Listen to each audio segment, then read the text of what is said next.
Chapitre 110. C'est un grand enseignement pour tout esprit philosophique que de revoir un à un les jours de ce passé qui, dans un temps, avait été l'avenir. On s'aperçoit comme les choses révolues se préparaient peu à peu.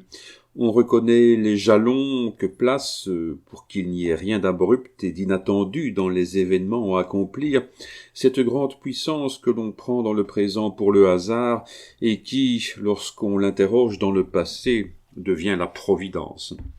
Ainsi, Charles X, le dernier représentant de l'aristocratie expirante, devait tomber. Ainsi, Louis-Philippe, le représentant de la bourgeoisie, à son apogée, devait monter sur le trône, et dès 1827 et 1828, tout s'accomplissait pour qu'en 1830, les esprits fussent préparés à cette grande catastrophe. Et personne, cependant, ne voyait clair dans cet avenir si prochain.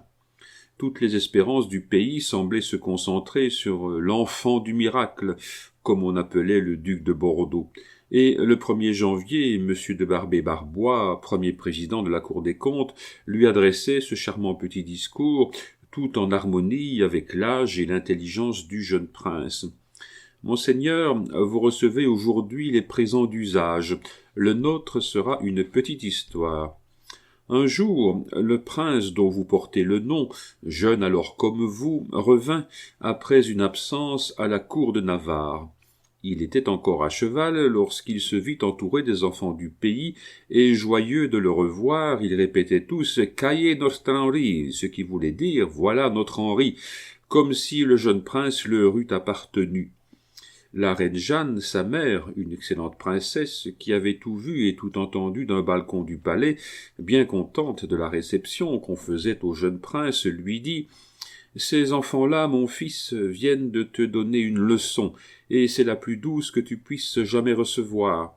En t'appelant Nostre Henri, ils t'ont appris que les princes appartiennent à la patrie autant au moins qu'à leur propre famille. » Le prince se souvint de la leçon, c'est pour cela que, depuis plus de 2 siècles, les Français continuent de l'appeler Notre Henri et l'appelleront toujours ainsi. Monsieur le duc de Bordeaux, après avoir écouté attentivement, avait répondu « Je ne l'oublierai pas ». Déjà, l'année précédente, il lui avait été dit « Et vous, monseigneur, vous qui êtes encore si jeune, et sur la tête duquel repose le bonheur futur de la France, souvenez-vous toujours que ce beau royaume demande aussi un bon roi, un roi qui aime la vérité, qui veuille qu'on la lui dise, un roi qui n'aime pas la flatterie, et qui éloigne de sa personne les hommes qui trompent. Vous souviendrez-vous, monseigneur, que ces conseils vous ont été donnés par un vieillard qui avait la tête couverte de cheveux blancs? » Monsieur le duc de Bordeaux avait répondu « oui ». « Votre oui, monseigneur, avait alors continué le premier président, va être consigné dans nos registres, et vous l'y retrouverez à votre majorité. » Hélas, tous ces conseils devaient être perdus. Le vieillard à cheveux blancs, qui avait tout vu dans le passé, n'avait rien vu de l'avenir. Quand Dieu envoie ces sortes d'illuminations, c'est au poète. C'était un poète, celui qui vous disait, monseigneur, « Salut, petit cousin Germain, d'un lieu d'exil j'ose t'écrire, la fortune te tend la main, ta naissance la fait sourire. Mon premier jour aussi fut beau, point de Français qui n'en conviennent, les rois m'adoraient au berceau, et cependant je suis à Vienne. » C'était un poète, celui qui vous disait « Ô roi, veillez, veillez, tâchez d'avoir régné, ne vous reprenez pas ce qu'on avait gagné, ne faites point des coups d'une bride rebelle, cabrez la liberté qui vous porte avec elle.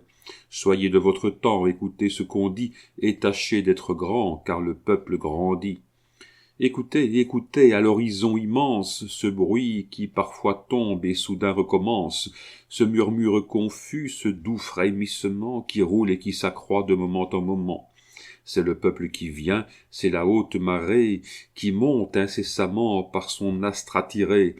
chaque siècle à son tour, qu'il soit d'or ou de fer, dévoré comme un cap sur qui monte la mer, avec ses lois, ses mœurs, les monuments qu'il fonde, les obstacles qui font à peine écumer l'onde, avec tout ce qu'on vit et qu'on ne verra plus, disparaît sous ce flot qui n'a pas de reflux. Le sol toujours s'en va, le flot toujours s'élève. Malheur à qui, le soir, s'attarde sur la grève, et ne demande pas au pêcheur qui s'enfuit d'où vient qu'à l'horizon l'on entend ce grand bruit. Roi, hâtez-vous, rentrez dans le siècle où nous sommes, quittez l'ancien rivage, à cette mer des hommes faites place où voyez, si vous voulez périr, sur le siècle passé que son flot doit couvrir. C'étaient encore des poètes, ceux-là qui écrivaient ces vers, mais bientôt, au regard de ce nouveau ministre, la nuit vint révéler un avenir sinistre. Des signes éclatants, au fond des cieux écrits, de ces partis vainqueurs glacèrent les esprits. Et la France espéra, l'immortelle déesse qui prête son épée aux martyrs de la Grèce. Sur le fronton aigu du Sénat plébéien parut, en agitant son bonnet phrygien, Panthéon, la croix d'or éclipsa de ton dôme. Sous les marbres sacrés de la place Vendôme, la terre tressaillit, et l'oiseau souverain s'agita radieux sur sa base d'airain. Il est vrai, comme nous l'avons dit, que le gouvernement aidait merveilleusement à éperonner l'esprit public. Les procès de presse se succédaient sans interruption, et c'est toujours cette liberté-là qui éclate, quoi qu'on fasse, et qui, en éclatant, tue ceux qui la compriment. On ne renverse pas les monarchies, elles se minent et s'ébranlent elles-mêmes. Et puis, à un jour donné, le peuple, les voyant chanceler, les pousse avec de grands cris et elles tombent. Le spectateur religieux, traîné de tribunaux en tribunaux, était renvoyé devant la cour d'Orléans. Monsieur de Senancour, condamné en police correctionnelle pour son résumé des traditions morales et religieuses, à 9 mois de prison et à 500 francs d'amende, était acquitté en appel. Enfin Cauchois-le-Maire était condamné à 15 mois d'emprisonnement et à 2000 francs d'amende, comme ayant provoqué au changement du gouvernement et de l'ordre de successibilité au trône dans sa lettre à son Altesse royale Monsieur le duc d'Orléans sur la crise actuelle. Cette lettre contenait les passages suivants qui étaient les passages incriminés. L'auteur exposait au prince la situation de la France et il ajoutait « Mais me direz-vous peut-être que puis-je, père du royaume, je subis, la France le sait, un ostracisme qui m'interdit toute participation aux affaires publiques. Voilà justement, monseigneur, le point en litige. Celui qu'on suspend de ses privilèges est-il pour cela suspendu du droit commun ? La patrie est-elle circonscrite dans la chambre haute ? L'inaction parlementaire condamne-t-elle tout homme à la léthargie politique ? Et dès qu'on n'est plus seigneurie, n'est-on plus rien ? Question téméraire, s'écrieront quelques-uns, inconvenante ou tout au moins oiseuse, diront quelques autres. Questions naturelles et utiles sur un régime constitutionnel, leur répondrai-je. Après ce paragraphe, page 56, venait celui-ci. Et pour ne pas perdre ses habitudes de conseiller, celui qui écrit cette lettre vous engage à échanger vos armoiries ducales contre la couronne civique. Allons, prince, un peu de courage. Il reste dans notre monarchie une belle place à prendre, la place qu'occuperait Lafayette dans une république, celle du premier citoyen de France. Votre principauté n'est qu'un chétif canonicat auprès de cette royauté morale. Puis à la page suivante, le peuple français est un grand enfant qui ne demande pas mieux que d'avoir son tuteur. Soyez-le pour qu'il ne tombe pas en de méchantes mains. Puis, page 61, rien ne résiste au patriotisme généreux qui a une grande illustration nobiliaire, une place éminente, une immense fortune, triple condition que réunit votre Altesse. Avec cela, elle n'a qu'à se baisser pour prendre le joyau qui est là, par terre, que plusieurs se disputent et qu'aucun ne peut ramasser, faute d'avoir ce que vous avez, par la grâce de Dieu. Puis, page 62. Là, un prince qui verrait l'État en péril ne se résignerait pas à se croiser les bras, afin que le char, si mal conduit, ne verse pas. Nous avons fait de notre côté tous nos efforts. Essayez du vôtre et saisissons la roue sur le penchant du précipice. Enfin, page 68, tandis que nous déclinons, disait l'auteur de la lettre, le duc de Bordeaux, le duc de Chartres et même le duc de Reichstadt grandissent.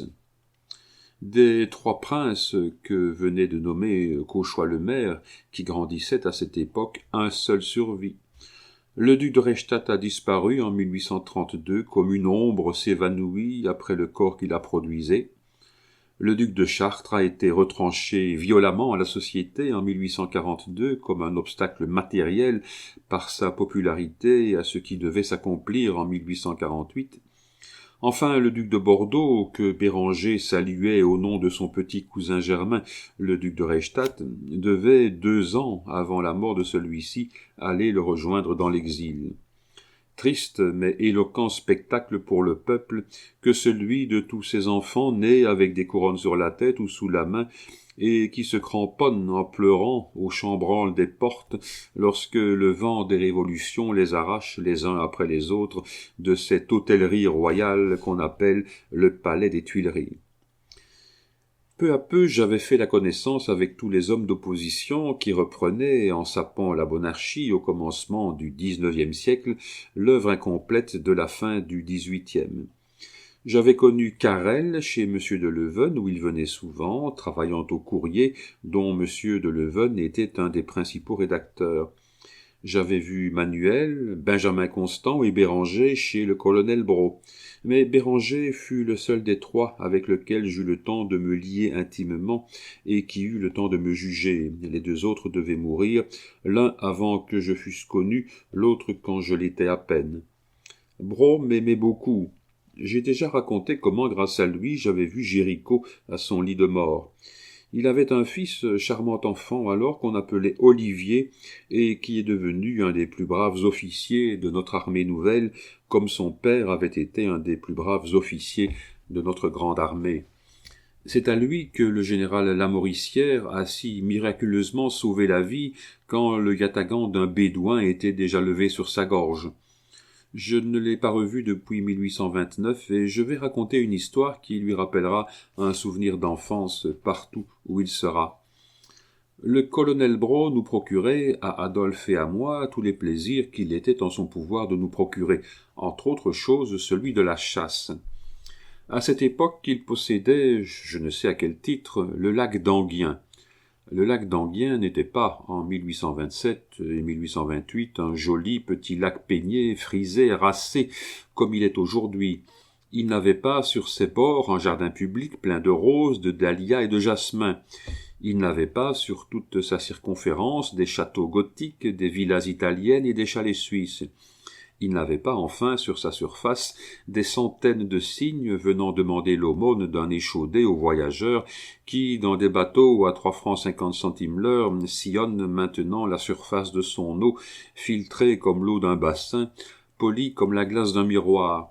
Non, le lac d'Enghien était à cette époque un lac tout simplement, un vrai lac, un peu boueux pour un lac, pas assez pour un étang. Il était couvert de joncs, de nymphéas, au milieu desquels jouaient les plongeons, caquetaient les poules d'eau et barbotaient les canards sauvages, le tout en suffisante quantité pour donner récréation à une vingtaine de chasseurs. Le colonel Brault avait donc résolu une chasse, et à la requête d'Adolphe et à la mienne, il avait fixé le jour de cette chasse à un dimanche, afin que, libres de notre bureau, Adolphe et moi puissions y assister. Le rendez-vous était à 7 heures chez le colonel Brault. On partait de la rue des Martyrs dans 3 voitures. À 9 heures, on était à Enghien. Un déjeuner, digne d'un Tann saxon, y attendait les convives. À 10 heures, on se mettait en chasse. À 5 heures, on retrouvait la table servie. Et à 11 heures du soir, chacun était rentré chez soi. Toujours prêt avant les autres, quand il s'agissait de chasse, j'étais chez le colonel Brault à 6h30 du matin. On m'introduisit dans un petit boudoir où je me trouvais en tête-à-tête avec un énorme haras bleu et rouge. L'haras était sur son bâton. Je m'assis sur un canapé. J'ai toujours eu le plus grand respect pour les hommes à grand nez et les animaux à gros bec. Non pas que je trouve cela joli, mais parce que je crois que la nature a ses raisons quand elle produit une monstruosité. À ce titre, l'haras du colonel Brault avait droit à toutes mes civilités. Je lui adressai donc quelques mots de politesse, et j'allai m'asseoir, comme je l'ai dit, sur le canapé en face de son perchoir. Le perroquet me regarda un instant avec cet air mélancolique particulier aux perroquets. Puis, avec cette précaution qui ne les abandonne jamais, s'aidant du bec et des pattes, il descendit lentement et un à un les bâtons de son perchoir. Et puis enfin, le tronc du perchoir lui-même, jusqu'à ce qu'il eût mis patte à terre. Alors il s'approcha de moi en se dandinant, s'arrêtant, regardant de côté, et jetant un cri à chaque pas qu'il faisait. Et puis, arrivé à la pointe de mon soulier, il se mit en devoir d'escalader ma jambe. Touché par cette marque de confiance, je lui tendis la main pour lui épargner la peine de l'ascension, mais soit qu'il se trompât sur mes intentions tout amicales, soit qu'il cachât une agression préméditée sous des dehors bienveillants, à peine vit-il ma main à sa portée qu'il me saisit l'index et me fit, au-dessus de la première phalange, une double blessure qui ne s'arrêta qu'à l'os. La douleur fut d'autant plus violente qu'elle était inattendue.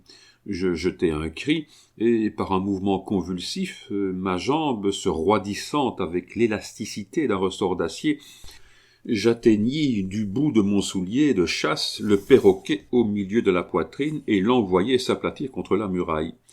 Il retomba à terre et resta sans mouvement. Cet évanouissement était-il causé par le coup de pied ou par le contre-coup? Venait-il de l'impulsion de mon soulier ou de la répulsion de la muraille? Voilà ce que je ne sus jamais et ce que je ne me donnais pas la peine de vérifier en entendant des pas dans la chambre voisine. Je sautai sur Lara, toujours sans mouvement, je levai la housse du canapé, je le poussai du pied dans la profondeur ténébreuse du meuble, je laissai retomber la housse et je m'assis comme si rien d'extraordinaire ne venait de se passer. Puis je bandai mon index avec mon mouchoir. Le colonel Brault entra. Nous échangeâmes nos compliments, et comme je tenais ma main dans ma poche, on ne s'aperçut de rien. Chacun arriva, et l'on partit sans que Lara, ensevelie sous son canapé, eût donné par un cri ou par un mouvement signe d'existence. En arrivant à Enghien, un de nos chasseurs m'apparut la main emmaillotée comme la mienne. Cette parité de malheur ouvrit entre nous un courant sympathique. Je lui demandai la cause de son accident. Une porte poussée par le vent s'était violemment fermée. Il avait eu la main prise entre le chambranle et la porte et les doigts entaillés. Quant à moi, je me contentai de lui dire que je m'étais coupé avec la pierre de mon fusil. À cette époque, je chassais encore avec un fusil à pierre. Le chasseur estropié de la même main que moi, c'était le célèbre docteur Ferrus. Lorsqu'il entendit prononcer mon nom, il me demanda si j'étais le fils du général Alexandre Dumas, et sur ma réponse affirmative, il me raconta cette histoire des 4 fusils de munitions enlevés avec les 4 doigts que j'ai racontée d'après lui et qu'on a lu au commencement de ses mémoires. Nous avions avec nous encore, au nombre de nos chasseurs, un ami de Telleville, Arnaud, un homme qui était bien certainement une des créatures les plus braves, les plus spirituelles et les plus originales qui eussent jamais existé. On l'appelait le colonel Morizel.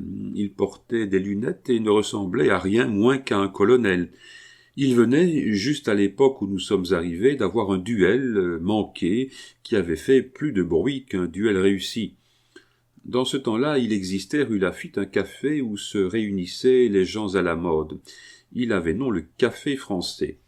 Le principal garçon, fort joueur de billard, nommé Changeur, faisait un soir la partie avec un tout petit homme qui trouvait commode de prendre la leçon à 3 francs la partie liée, lorsque monsieur le baron de B, accompagné de l'un de ses amis, entra dans l'établissement. Monsieur le baron de B, un peu chicaneur par nature et connu du reste par 2 ou 3 duels heureux ou malheureux, selon que doué de plus ou moins de philanthropie, le lecteur pensera qu'il est heureux ou malheureux de blesser ou de tuer son prochain, monsieur le baron de B s'approcha du billard sans même s'adresser au jeune homme. « Ah, changeur, dit-il, fais-nous servir le café et cède-nous la place. » Pardon, monsieur le baron, dit Changeur, étonné, et montrant le jeune homme, c'est que je suis en partie. Eh bien, tu quitteras ta partie, voilà tout. Monsieur, dit timidement et poliment le jeune homme, nous n'avons plus que quelques points à faire. Dans 10 minutes, le billard sera à vous. Ce n'est pas dans 10 minutes, c'est tout de suite que je te le demande. Allons, allons, changeur, donne-moi ta queue, mon garçon. Maurizel, déjà vieux, grisonnant, maigre, malingre, de pauvre et chétive apparence, prenait sa tasse de café dans un coin. « Changeur, dit-il, sans se lever, et d'une voix flûtée qui contrastait étrangement avec les paroles qu'il prononçait, « Changeur, mon ami, je te défends de céder le billard. » Cependant, monsieur, répondit Changeur, fort embarrassé, puisque monsieur le baron de B veut que je lui donne ma queue, si tu donnes ta queue à monsieur le baron, Changeur, je la reprends des mains de monsieur le baron et je te la casse sur la tête. Monsieur le baron de B vit bien que Changeur n'était que le fil électrique.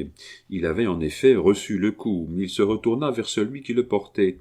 « Mais il me semble, monsieur, dit-il, que vous avez envie d'avoir une querelle avec moi. Je suis charmé, monsieur, que vous ayez la vue si juste. Et à quel propos me cherchez-vous cette querelle ?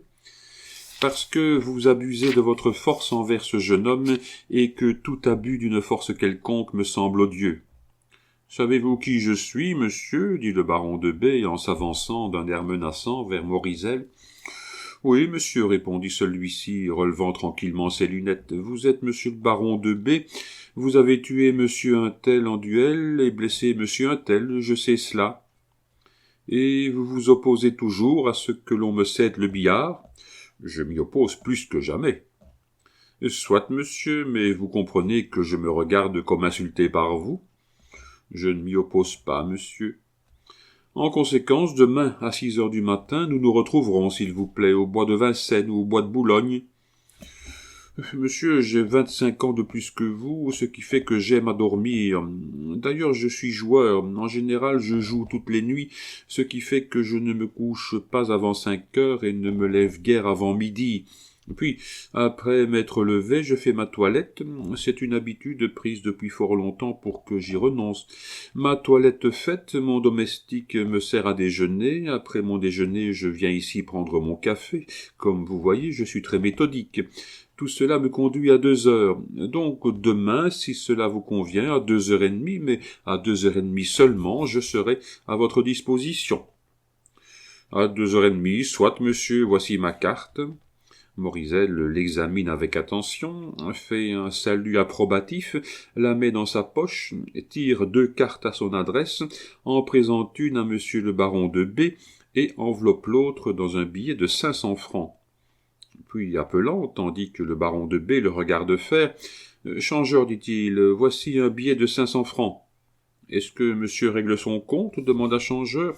« Non pas, mon ami. »« Que dois-je faire alors du billet de 500 francs ? » « Prends d'abord la mesure de monsieur. » Changeur regarde tout ébahi le baron de B. « Oui, dit Maurizel, et quand tu auras pris sa mesure, tu t'en iras aux pompes funèbres. »« Aux pompes funèbres ? » ?»« Oui, Changeur. Et tu y commanderas, en mon nom, au nom du colonel Maurizel, tu entends bien, un convoi de première classe pour monsieur le baron de B. Tu entends, de première classe. Je sais que c'est davantage, mais les 500 francs ne sont qu'un acompte, ce qu'il y a de mieux en convoi, tu comprends, Changeur ? Monsieur le baron de B voulut prendre la chose en riant. « Monsieur, dit-il, il me semble que vous auriez bien pu laisser à ma famille le soin de ces détails. » Non pas, monsieur le baron, votre famille est ruinée, à ce que l'on dit, elle pourrait bien faire mesquinement les choses. Monsieur le baron de B, enterré avec un corbillard de seconde ou un drap de 3e classe, j'ai tué 22 hommes en duel dans ma vie, monsieur le baron, et j'ai toujours fait les frais de leur enterrement. Rapportez-vous-en à moi, et vous serez enterré noblement. Je veux qu'en voyant passer votre convoi, ceux qui ne vous connaissent pas disent « Oh, qu'est-ce que ce magnifique enterrement !» Alors, comme il passera sur le boulevard, Changeur répondra « Ah, c'est celui de monsieur le baron de B, le fameux duelliste, vous savez. Il a été chercher brutalement querelle à un jeune homme qui ne pouvait se défendre. Le colonel Maurizel était là, il a pris fait et cause pour le jeune homme et a tué, ma foi, le baron de B du premier coup. Ah, ce sera d'un bon exemple pour les impertinents et les duellistes. Au revoir, monsieur le baron de B, à demain. Vous savez mon adresse, envoyez-moi vos témoins. Vous avez le choix des armes. » Puis, se retournant vers le garçon, « Et toi, changeur, mon ami, tu entends, de première classe, hein, tout ce qu'il y a de mieux. Il n'y a rien de trop beau pour monsieur le baron de B. » Et il abaissa ses lunettes, prit son parapluie et sortit. La querelle avait fait grand bruit. Le lendemain, dès midi, le café français était encombré de curieux qui désiraient savoir ce qui s'était passé et surtout ce qui se passerait. À 1 heure, Morisel arriva, comme d'habitude, ses lunettes sur le nez, son parapluie à la main. Tout le monde s'ouvrit devant lui. Morisel salua avec sa courtoisie ordinaire, alla prendre sa place accoutumée et appela Changeur. Celui-ci accourut. « Ah, Changeur, dit-il, mon café !» Le Changeur s'empressa de servir Morisel. Morisel faisait flegmatiquement fondre son sucre jusqu'au dernier atome lorsque monsieur le baron de B entra au café. Il s'avança vers Morisel, qui releva ses lunettes et répondit, le sourire sur les lèvres, au salut de son adversaire. « Monsieur le comte, dit le baron, lorsque je vous provoquai hier, je n'étais point à jeun. Aujourd'hui, je vous fais mes excuses, veuillez les accepter. J'ai fait mes preuves, et je puis vous parler ainsi sans que mes paroles nuisent à ma réputation. »« Cela vous regarde, monsieur le baron, dit Morisel. » Puis, se retournant vers Changeur, « Ah, Changeur, allez dire aux pompes funèbres que l'enterrement de monsieur le baron est remis indéfiniment. » « C'est inutile, dit Changeur, j'avais cru pouvoir me permettre d'attendre. Voici le billet, colonel. » « Alors, mon ami, demandez mon compte au maître de l'établissement. » Changeur s'approcha du comptoir et revint avec une note détaillée. « Ah, dit Morisel en abaissant ses lunettes, 900 francs. Tenez, Changeur, voici un autre billet de 500 francs, la différence est pour le garçon. » Puis, ayant achevé son café avec son flegme habituel, il abaissa ses lunettes, prit son parapluie et sortit au milieu des applaudissements des consommateurs et des curieux. Autant que je puis me le rappeler, Godefroy Cavaignac avait fait sur cette anecdote une charmante nouvelle. Morisel était joueur comme les cartes et jouait aussi gros jeu qu'on voulait. Un soir qu'il avait raout chez madame Regnault de Saint-Jean-l'Angély ou chez madame d'Avilliers, je me rappelle plus, nous entendîmes une petite discussion à une table d'écarté sur laquelle il n'y avait pas 25 louis. Nous nous approchâmes et demandâmes la cause de cette discussion. Morisel tenait les cartes, il venait de passer 7 fois et il avait gagné 600 000 francs. Je mets exprès le chiffre en toutes lettres, à monsieur Inguerlot. Monsieur Inguerlot prenait les cartes et demandait sa revanche de 600 000 francs en un seul coup. Morisel offrait la revanche de 500 000 en partie liée, et tout en courant la chance de garder 100 000 francs du célèbre banquier. Il se regardait, ce qui était incontestable, comme un fort beau joueur. Car enfin, en se levant de table et en faisant Charlemagne, il se constituait du coup 30 000 livres de rente, ce qui, pour un colonel en retraite, forme un assez joli denier. La chose discutée, chacun fit une concession. Monsieur Inguerlot se contenta d'un enjeu de 500 000 francs, Morisel renonça à la partie liée. On nomma 2 témoins de chaque côté comme on eût fait dans un duel. Morisel perdit. Il se leva avec le même flegme que s'il se fût agi d'un demi-Napoléon. Il est vrai qu'il gagnait encore 100 000 francs. L'été, Morisel habitait quelquefois la campagne de madame Hamelin, située au Val, près de Saint-Leu-Taverny. Un jour d'ouverture de chasse, il se hasarda sur les terres de la commune de Frépillon, où, ayant rencontré le garde champêtre, celui-ci le menaça énergiquement d'un procès-verbal en cas de récidive. Morisel était invité à dîner pour le dimanche suivant au château de madame Regnault de Saint-Jean-l'Angély, situé de l'autre côté du territoire prohibé. Le lendemain suivant, Morisel, de peur de passer inaperçu sur le susdit territoire, prend le bedeau, le serpent et les 4 chantres, et fait un immense 6 de carreau, se place au milieu et traverse le territoire de Frépillon, chassant avec accompagnement de chants grégoriens. Il arrive chez madame Regnault de Saint-Jean-l'Angély, suivi de tout le village, dont cette manière de chasser, inusitée jusqu'alors, avait vivement excité la curiosité. Le pauvre Morisel trépassa à la suite d'une maladie cruelle.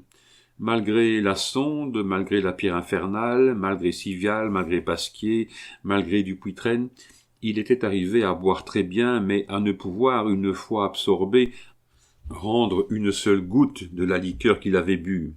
On prolongea sa vie à force de transpiration.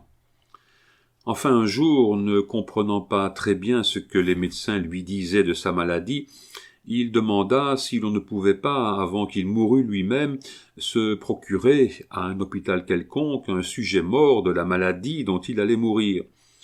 Les médecins lui dirent que c'était possible et se mirent en quête.